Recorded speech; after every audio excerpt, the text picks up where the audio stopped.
and welcome to Extraordinary People in an Ordinary World. I'm your host, Beth, and I'm an ordinary person amazed by the extraordinary people surrounding us. This podcast is about people who live among us who are doing extraordinary things. You can expect to meet people from all walks of life doing things that may inspire you, make you want to change, or just simply sit back and delight in their stories. I have met the most extraordinary people in my ordinary world, and I am so grateful to have the opportunity to share their stories. Now listen in and enjoy. Your inspiration may be right here in this episode.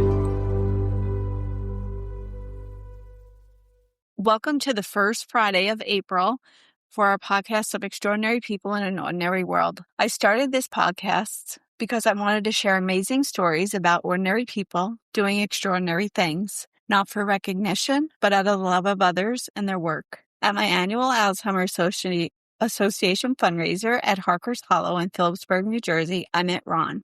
He was the groundskeeper there. Our conversation revealed his incredible journey, and I knew instantly he had to be a guest. I knew instantly this is why I started this show. In this episode, we hear how Ron's dedication as a facility manager touched countless lives, earning him the honor of delivering a retirement commencement speech that ended in a standing ovation, a lasting tribute to his passion and his kindness. So I'd like to begin our interview. This is Ron Marinelli. Well, thank you, Beth. Thank you for having me. I was hoping that you could take us back to the very beginning and how you started working at the school district's maintenance department. Absolutely, Beth. I first started working in the district in year 2000. I come from a very strong construction background. I looked at the school as a very large project. I wanted to help improve the overall appearance as well as save the district money with all of their expenses, such as utilities, insurance, and things of those natures that are obviously extremely expensive. It soon ballooned into not only helping the district save on operation costs, but it took me outside to where I was able to help make a difference even with the fields and to help make a difference for the students. That sounds like a nice beginning. So we already have talked, so I know some of the story, but I would like to know, was there a moment in your career when you realized that this isn't just a job and it was more than that? It was more about the whole facility, Yes, including the students. 100%, Beth. Yes. From day one, much like any job, I put my heart and soul into everything that I do and still do. I never look at the job as a career. I looked at it more as a large positive impact on how I can help the students and save and the entire district. I have had an attitude to sign your name to each task that was done each day. I would instill this to all of my crew. For example, in short, take pride in everything that matters, no matter how big or small the task is, because it's your name that's on it, and it's a direct reflection upon you. I just love that statement. Sign your name to each task that you do. I think people would take a lot more pride in their work if they lived by that. Maybe you can tell me a little bit about a typical day. What did it look like, and what did you love most about it? Wow, Beth.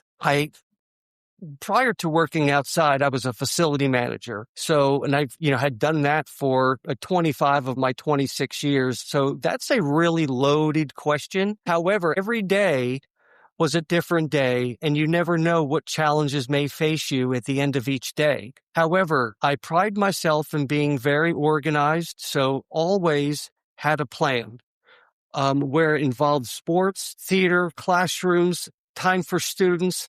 I always had to had a master calendar to help map out the upcoming events, so was always prepared to help out the best I could for the needs of the district, students, staff, and any personnel that came into our facility. What I loved about each day was the gratitude I felt from knowing that I helped make a difference each and every day.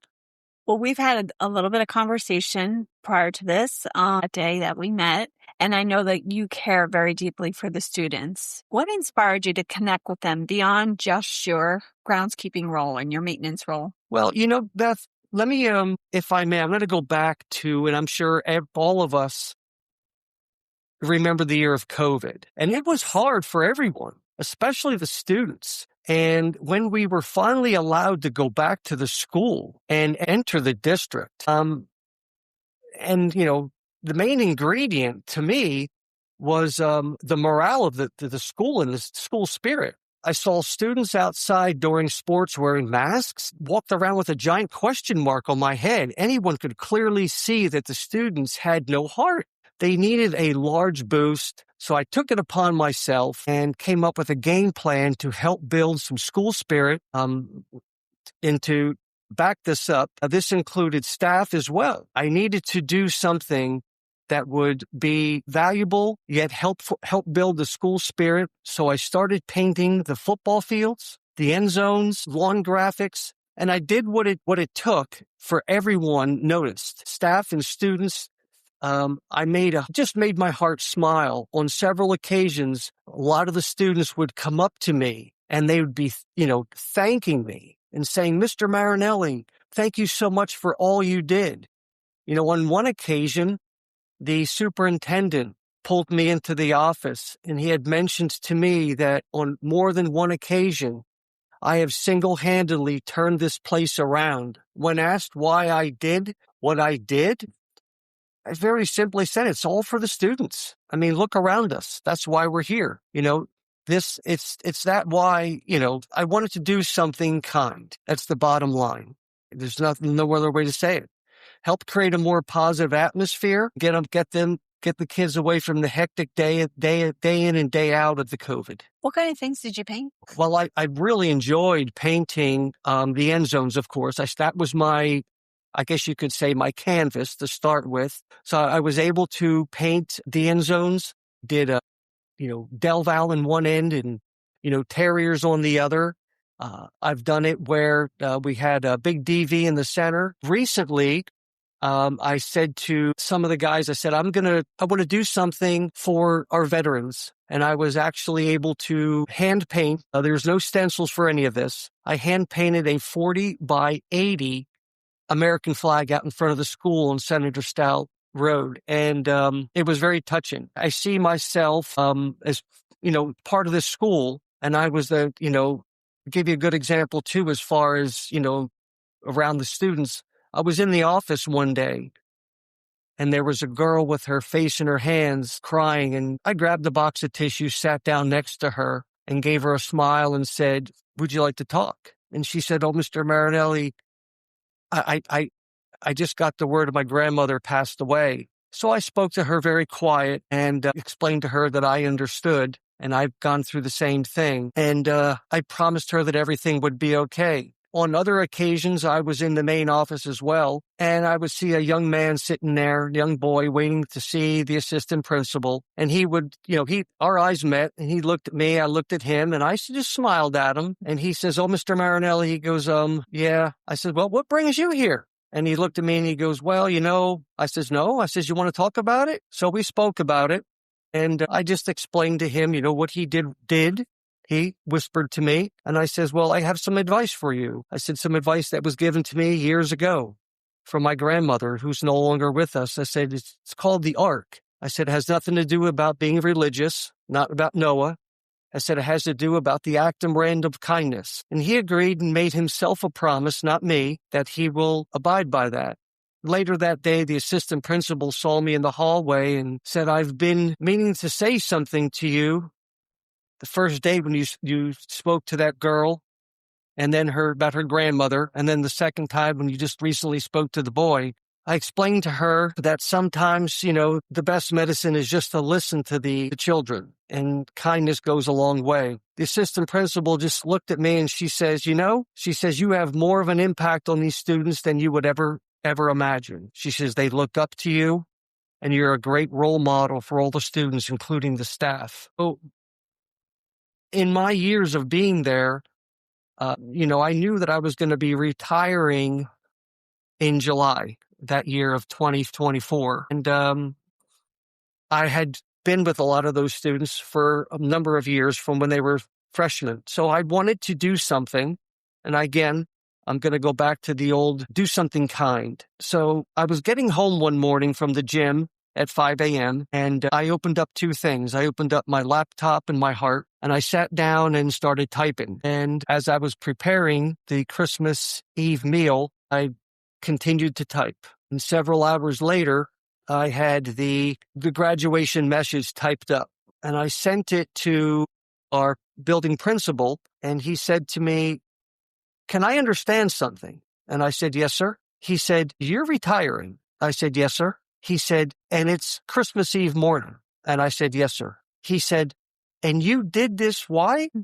I said, "To do something kind for the kids." He said, I don't know what to say. He says, "But I wish we had more like you that think more of the students." He said, I asked, "Would you like someone to read this?" And I said, "No, sir, it wouldn't have the same impact." So I asked if I could deliver the message. It's not a speech. And he looked at me and he goes, "Why isn't it a speech?" I said, "Because a speech is something that when you talk at someone, a message is something that you deliver." So he really liked that, and he sent it up the line. The entire board and the superintendent all agreed that everyone, including staff, needed to hear this message that I put together. It seems like you spent a lot of time preparing that message. It was something that meant a lot to you because obviously, as much as you had an impact on the students, they also had an impact on you. They and did. the staff. They did. They had a large impact on me, but they also knew that I respected them, and I respected them as people. And when they spoke to me, because I made it very clear to them that I listen, I don't just hear you. And there's a big difference. Big difference. But they also knew that first and foremost, I roll only one way, and that is with respect.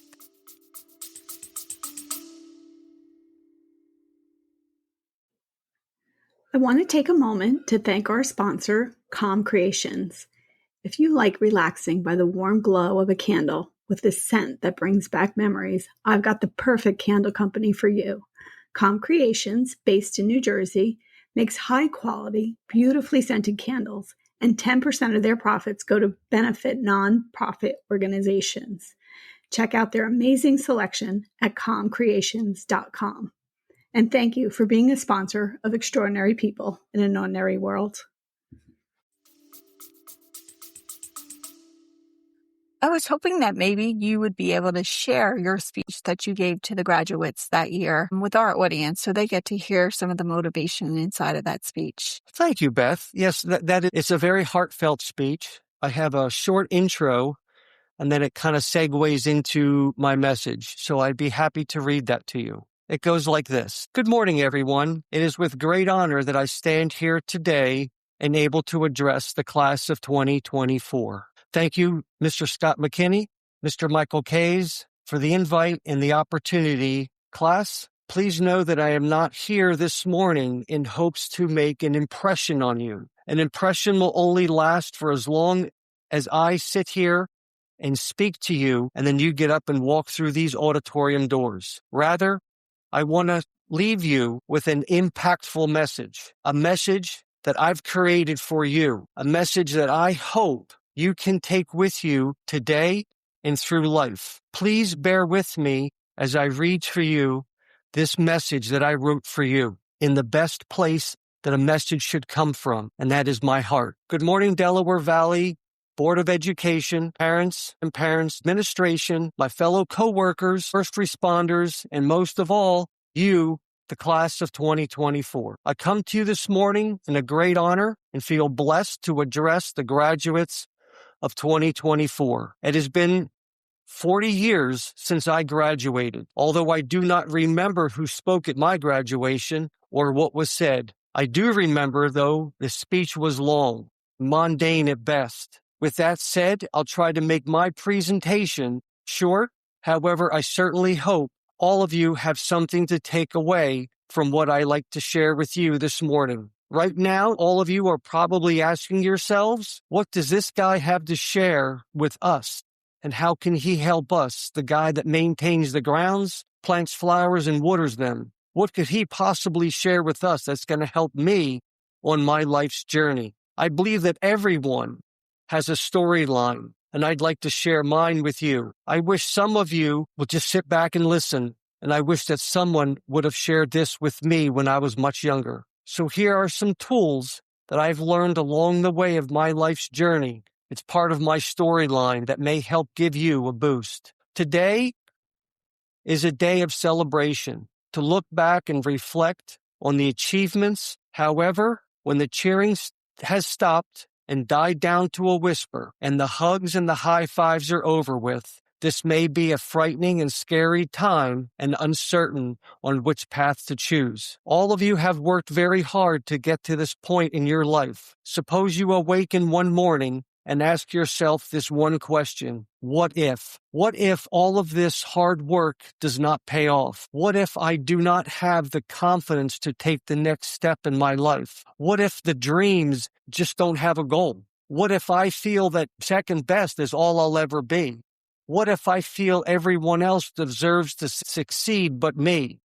What if success is something I feel is something to look at through a picture window and is unobtainable for me? What if people stop listening to me? What if I stop viewing life with a purpose? Or perhaps you wake up one morning and view life and the whole world in a different light. And now you realize how much you have to offer and now become the new standard of excellence for others to follow. You believe in yourself and you move in the direction with purpose. You have dreams and your dreams now have goals. Dreams without goals are just dreams and they ultimately fuel disappointment.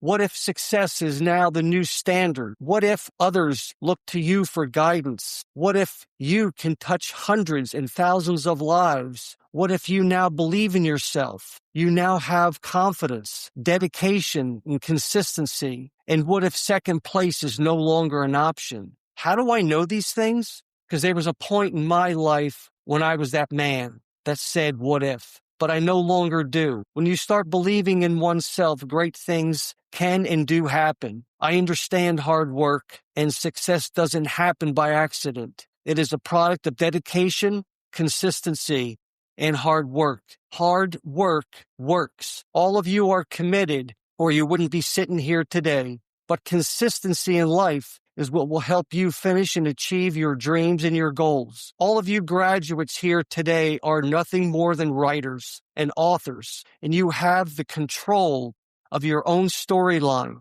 Know that this chapter here at Del Val is closing. However, as you go through life, write your own story. Make it a thriller, a true novel, and a bestseller. Success is no accident. It's a product of hard work. Champions don't happen by accident. They are a product of hard work. They knew they belonged with others. The best associate themselves with winning. Success is on the other side of hard work. I was once told by my coach Dan Chandler, to get something you never had, you need to do something you never did. Life will not be a straight and smooth path. There will be many turns. There will be many road signs not telling you on which way to go. No indicators to say you're taking the right path. All you need to do is follow your heart, your dreams, and your goals. Anyone can be happy and dance when the sun is shining and the music is playing. But the great leveler in life is the person that learns to dance in the rain and overcome and persevere life's challenges and believes in oneself. In life, you will get knocked down. Lord knows I did many of times and still do. If you get knocked down 8 times, you get back up 9. Falling down is a part of life. Getting back up is living.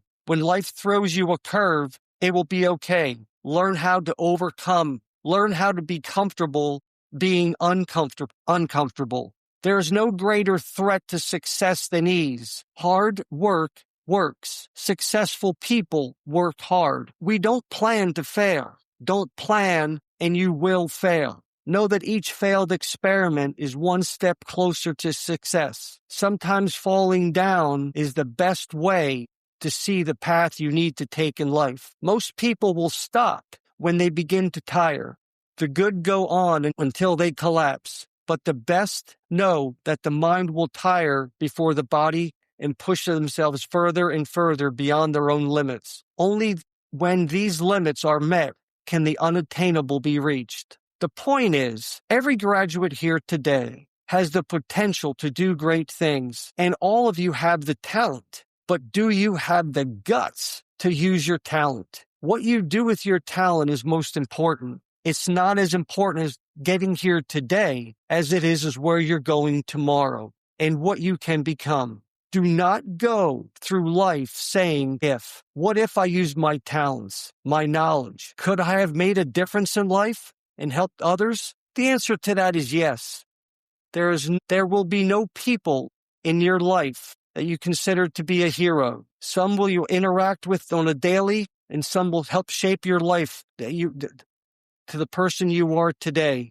We read about them through books. Les Brown's a motivational speaker, makes a great analogy on our potential. So imagine you're sitting in a chair, staring out the window in the final chapter of your life, and surrounding you are the ghosts of your unfulfilled potential. And they look at you and they say, we came to you upset, angry, and disappointed because you never used us. You never fulfilled your goals. Now we have to close the final chapter with your unused potential and unfulfilled dreams. Nelson Mandela once said, there is no passion to be found in life living small, and then the one you are more than capable of living.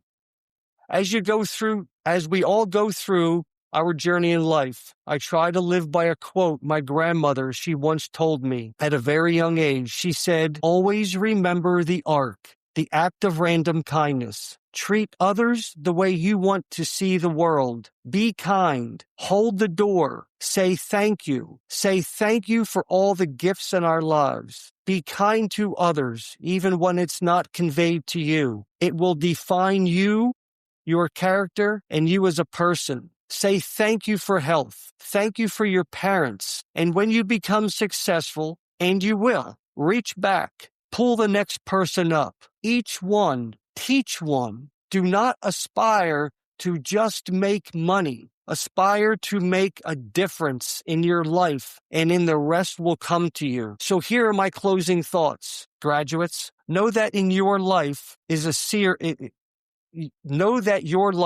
series of stories that make up your own storyline. Make your life a bestseller, a true novel. Before you go to bed each night, I ask that you do this simple task. Place your slippers under your bed so that you need to get on your knees to reach them. And when you're down there, say thank you. Say thank you for the gifts in your life. Say thank you for your family. Thank you for kindness. Thank you for patience. Thank you for each day, for it is a gift. So each day when you awaken, look to enjoy the small gifts in life, the ones that we all take for granted. The sunrise, the sunsets, the horizon and landscape. And when you do, I ask that you allow your imagination to run. Let it run like a child running on a warm summer night, catching fireflies. Dream big and have goals, and know that every day is a gift and every breath is a miracle. Put your family first, make your life a bestseller, follow your heart, for it'll always lead you home and never lead you astray. And never look back. Life is an open road. Enjoy the ride. Live life for the journey, not the destination. And never, ever, ever say what if. Thank you. I am so happy that you shared that with us. 2 reasons. Number one, it's very timely because all of the graduations are coming soon, both colleges and high schools. And I think that fits for both. But the second one is, I feel anybody listening to this today can get so much from that speech. Well, thank you. Yeah, I had no props. You know, I used different references because I did do a lot of reading on Les Brown and Nelson Mandela, and of course, you know, I listened to my grandmother. Yeah, your grandmother had a good statement there. The arc, exactly, and she actually used that on me when I was having a very bad day at school, and she, at a very, very young age, she told me to always remember the arc. And I think it made an impression because you are one of the kindest people I know. Well, thank you.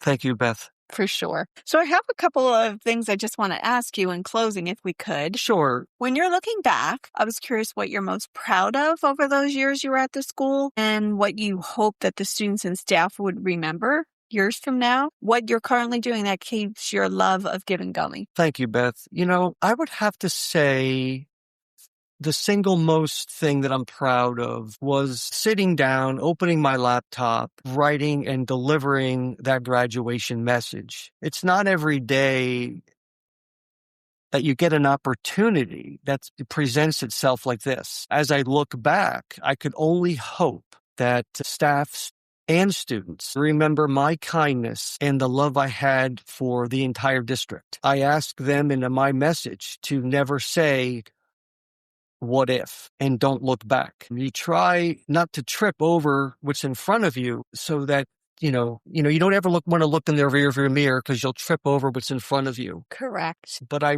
lastly, I wanted to say that when I gave that, again, I refer to it as a graduation message. I agree. But when I mentioned that to them, as you saw when I wrote that, it was a message, not a speech. It literally brought tears to my eyes because right after that, I was in go mode because it was graduation practice that morning. So I delivered my message. And then I went and delivered and went down, had to get things set up and, set up different things and make sure this vendor was coming in, et cetera. And I was in the office. I was meeting with the principal and he says, you need to turn around. And I said, what's going on? And he said, you have some company. So I turned around and there was a line of students, not 1 or 2 or 10, but the entire student body lined up and even some staff lined up, girls and boys alike, to either give me a hug, shake my hand, and just say, Mr. Marinelli, thank you so much. We will never, ever forget you or what you did for us. And it was at that moment that,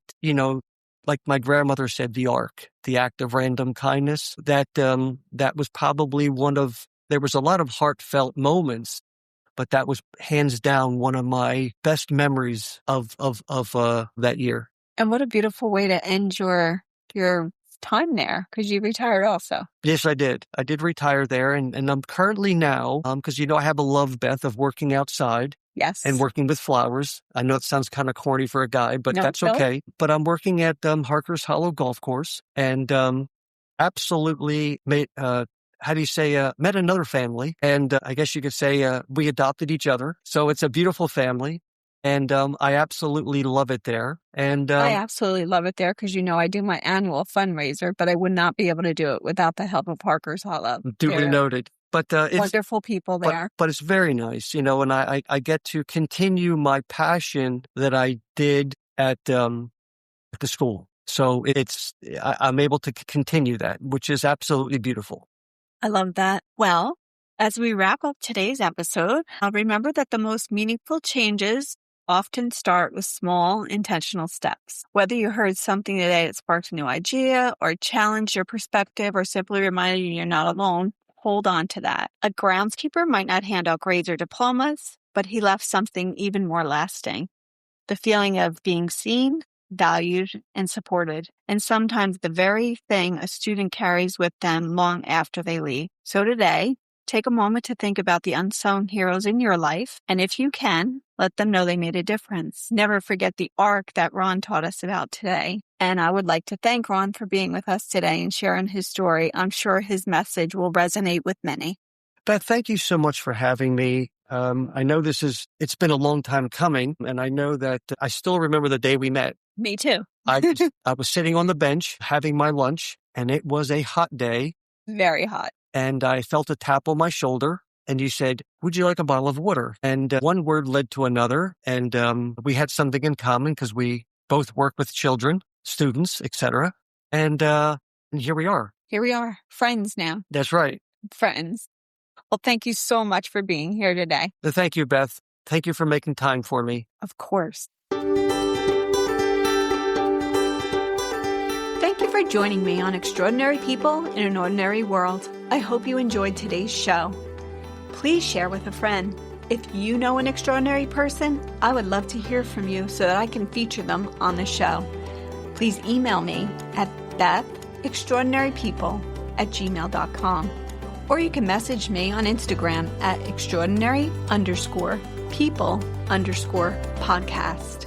I look forward to hearing from you. And in the words of St. Mother Teresa, not all of us can do great things, but we can all do small things with great love. I look forward to our next extraordinary person, the first Friday of next month. See you then.